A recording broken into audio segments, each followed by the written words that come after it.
A'udzubillahi minasyaitonirrajim. Bismillahirrahmanirrahim. Rabbi shrah li sadri wa yassir li amri wahlul 'uqdatam min lisani yafqahu qawli. Rabbi zidni ilma warzuqni fahma. Saya hanya ingin berbagi dengan kalian, ya, calon ilmuwan, calon ulama, calon mufasir, calon ahli psikologi, calon ahli filsafat. Ada seorang ulama namanya Zunuji yang menasehati, hendaklah kita berusaha agar setiap hari berbuat baik ke setiap orang, ke 5 orang, ya. Dengan apapun yang kita miliki, dengan nasihat, ya, dengan memberi motivasi, dengan mendukung, dengan memberi makan, dengan memberi uang, ya. Jadi usahakan setiap hari kita berbuat baik ke 5 orang, ya. Ke 1 orang, ke 2 orang, ke 5 orang. Itu nasihat dari ulama Zunuzi namanya. Yang kedua, kita harus ingat, ya, usia 40 tahun. Kalian ini rata-rata 20 tahun saya lihat, ya. Usia 40 tahun itu adalah usia itu apapun yang kalian lakukan, karakter, akhlak, kepribadian, kalau sudah mencapai usia 40 tahun, itu sulit berubah lagi, ya. Jadi dari sekarang, mari kita sama-sama membentuk karakter. Misalnya, seorang karakter pelajar apa? Membaca, kan? Belajar dengan serius sebelum mencapai usia 40 tahun. Karena kalau sudah mencapai usia 40 tahun, itu sulit berubah. Kalau akar tuh pohon sudah kokoh banget. Dari sekarang asah, tempa. Hal-hal yang buruk mulai dikurangi, ya. Mulai dihindari, mulai dijauhi. Sehingga tidak bertahan sampai 40 tahun. Karena kalau buruk sudah kita berusia 40 tahun, itu susah berubah. Kalau menjadi pemalas pada saat usia 40 tahun, susah dirubahnya. Ya. Kalau memiliki sifat pesimis sampai usia 40 tahun, susah dirubahnya. Ya, jadi dari sekarang, karena batas kalian ternyata tidak lama, 40 tahun, 20 tahun lagi, kan? Waktu yang cukup panjang untuk membentuk karakter, kepribadian, mental, ya, yang baik. Dari sekarang nih, tabung, bina sedikit demi sedikit sampai usia 40 tahun. Yang kedua, kita harus tahu bahwa, ya, dunia-dunia, negara-negara yang berhasil mengentaskan kemiskinan itu berkat pendidikan. Jadi pendidikan salah satu faktor yang bisa menyelamatkan kita dari kemiskinan. Imam Ali pernah mengatakan, kalau kemiskinan itu berwujud manusia, aku akan penggal kepalanya, kan? Jadi Islam itu anti kemiskinan. Kemiskinan struktural itu kemiskinan yang dipaksakan oleh negara, oleh sistem, ya. Anda misalnya kaya, punya tanah, tiba-tiba digusur. Itu kemiskinan struktural, bukan karena faktor kita. Anda kaya, tiba-tiba dipajaki gede, kan? Habis harta Anda. Nah, itu kemiskinan struktural. Itu hal yang mungkin tidak bisa dielakkan. Tapi kemiskinan karakter, ya. Jangan sampai kita menjadi miskin. Ya, dari sekarang Anda ini, ya.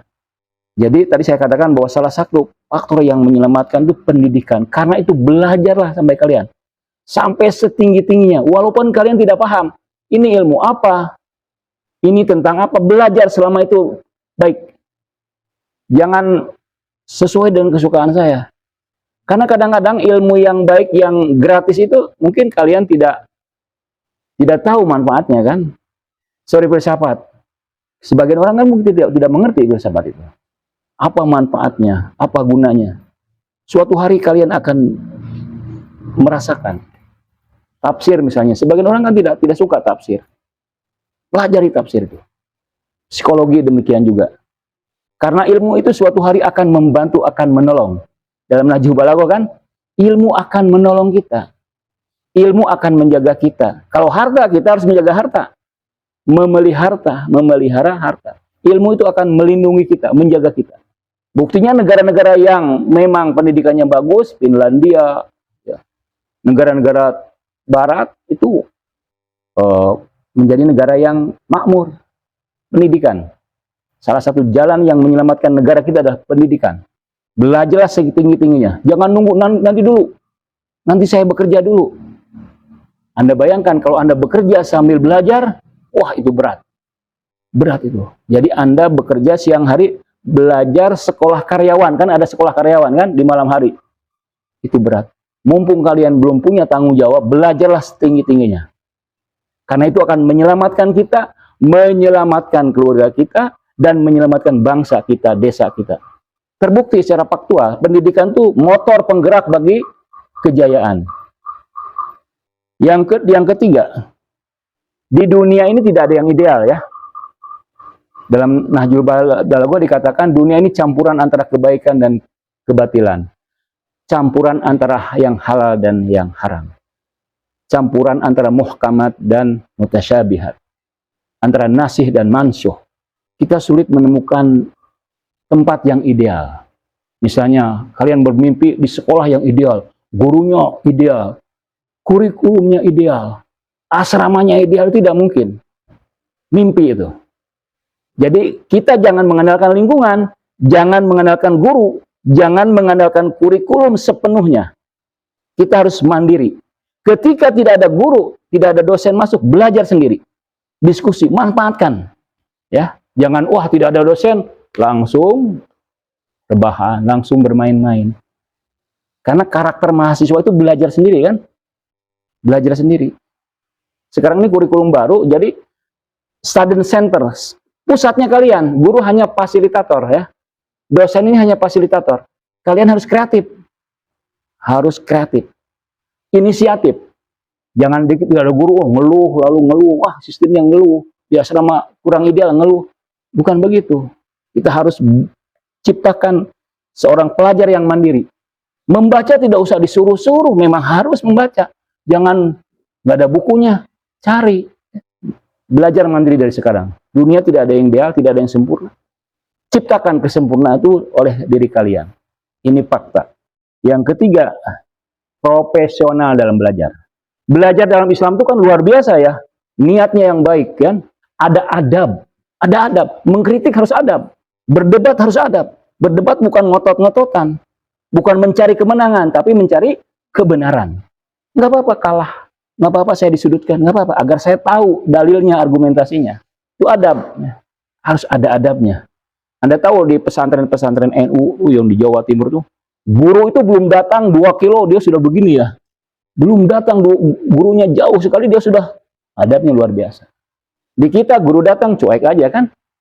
Nah, adab nih, hormat sama guru. Meskipun kalian anggap guru itu biasa-biasa saja, bisa jadi guru itu menyembunyikan ilmunya. Karena guru tidak mau kalian mencintai guru, gurunya jadi apa? Ria, takabur. Kita harus mencintai ilmu karena ilmu. Ya. Jadi beradab. Dalam Islam itu banyak ya. Niatnya, persiapkan dengan doanya, dengan tubuh yang kekar, dengan wudhu dan sebagainya. Jadi profesional, serius dalam belajar. Kemudian ada hadis yang mengatakan, "Idza kunta fi amrin fakun fiha." Kalau kamu dalam sesuatu maka profesional lah. Maka betul-betullah menyatu dengan hal itu. Masa kalian ini ada belajar, menyatu dengan belajar. Saya itu waktu belajar bahasa Arab, sampai mimpi dalam mimpi itu saya ngomong bahasa Arab. Karena saya sangat serius belajar bahasa Arab. Saya sudah menerjemahkan 50 buku bahasa Arab, bahasa Persia, bahasa Inggris. Karena saya suka bahasa. Walaupun saya bahasa Arab saya belum tentu sempurna, tapi saya suka. Kemampuan saya terbatas. Bahasa itu kunci ilmu ya. Anda harus menguasai bahasa Inggris sampai tingkat TOEFL. Di Jakarta ini banyak peluang. Murid saya Padel, S2 di mana? Di Istiqlal ya, PTIQ. Ijazahnya di PTIQ S2. Per bulan dapat berapa? 4 juta kalau tidak salah ya. Dapat UMR Jakarta berapa? 4 juta lebih.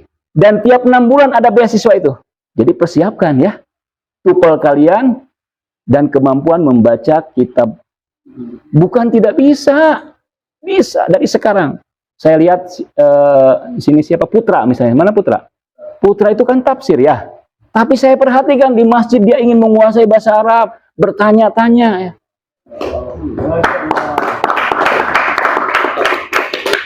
Siapkan bahasa Arab, bahasa Inggris tingkat advance, TOEFL.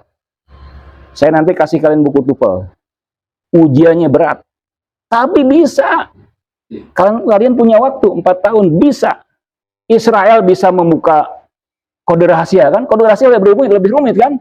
Nggak ada tanda. Kalau bahasa kan tidak rumit. Ada gramarnya, ada sintaksisnya, ada kamusnya.